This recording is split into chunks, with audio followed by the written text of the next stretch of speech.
Dito ako ngayon sa SM Santa Rosa. Naghatid lang tapos diretso na pasok sa Festival Mall Alabang, Muntinlupa.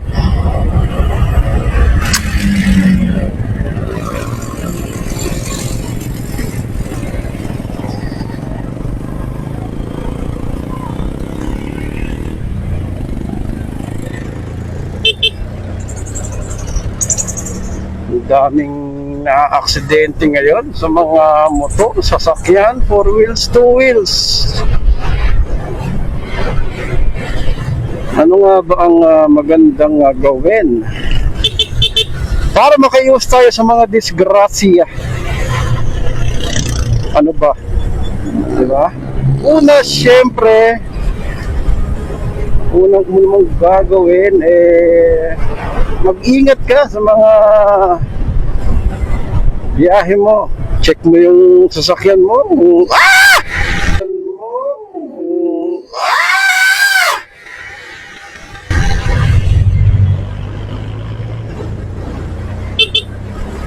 Yung mga ganon, di ba?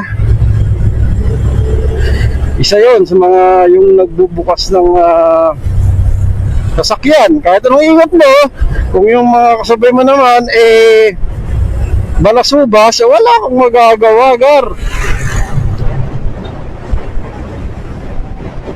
Dapat mo talagang doble, triple, quadruple, 10 beses ka mag-iingat. Diba? Gaya na, no? Tama ba yan? 3 sa isang motor nasa highway. Wala pang mga helmet yata yun. O isa lang yung walang helmet.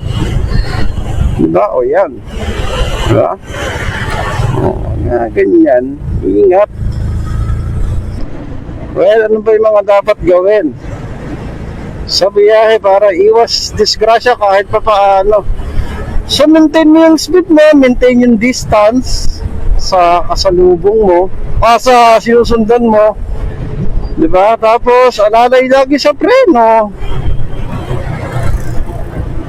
Pangalawa, dapat lagi kang kita ng mga nasa likuran mo. Huwag ka basta-basta sisingit ng mga titawag na blind spot.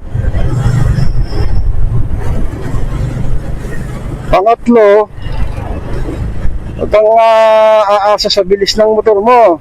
Huwag kang aasa sa swerte mo. Nako, siguradong may kalalagyan ka, kapatid. Saka syempre, always wear the helmet and proper gears. Yung gloves. Tapos ano pa ba? Jacket, yung meron, kahit mainit, tiis pogi, tiis ganda, kung tawagin nila. Pantalon, pants, sapatos, diba? Kung may riding shoes ka, mas maganda, boots. Huwag tayong magiging kamote sa suotan. Kamote na nga tayo sa daan, kamote pa tayo sa suot natin. Use proper helmet, hindi mga nutshell. Yan, nakakainis yan. Sigurado pagka sumalpok, basag, pati bungo.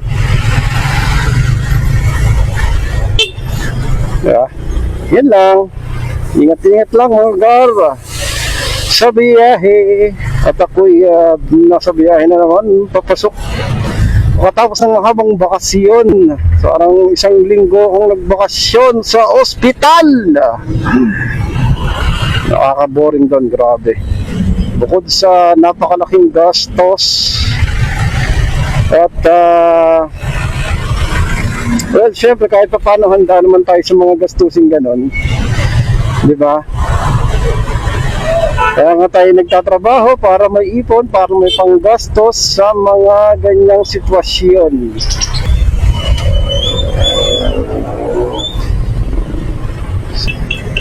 Yan lang mga gar. Ingat-ingat lang sa pagmamaneho. Yan, mga ganyan sulputan. Nako, sabit tayo dyan. Kaya dapat pag umaga ng mga traffic, Eh, mga puwang na ganyan, yan may mga sumisingit, ingat tayo dyan. Bukod sa masisiraan tayo ng gamit, masisiraan tayo ng buto, at masisira ang ating araw. Yun lang po. Babay na.